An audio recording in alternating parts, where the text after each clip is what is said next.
For the first time in 20 years, the Sea of Galilee is nearly full. We are very excited because of this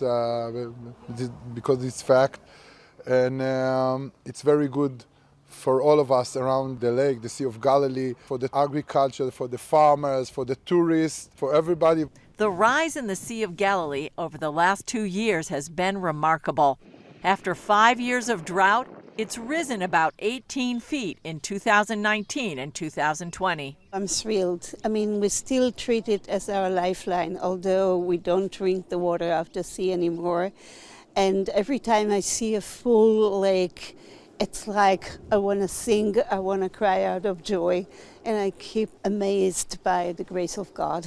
Israel has had more years of drought than rainy years. During the 5 droughted years, we had a very severe problem with the Sea of Galilee, and we stopped almost completely pumping from the Sea of Galilee. We wanted really to recover the Sea of Galilee as much as possible. The lake used to be one of 3 of Israel's main sources of drinking water. Then years of little rain coupled with growing demand prompted Israel to take other action. Israel is closing the gap with desalination, with recycling water, with conservation, technologies, education, whatever we can. Before last year's rainy season, the shoreline looked like this. It had been dry so long, trees grew along the banks. Now they're underwater. Each year, about 1 million tourists visit this biblical lake, or Kinneret as it's called in Hebrew, but not this year. Unfortunately, because of the virus, it's empty. And it's this time of the year, we expect it to be filled with many tourists, with many Israelis. Everybody come to have fun in this beautiful lake. Even Israelis weren't allowed to visit the shore until restrictions began to be lifted.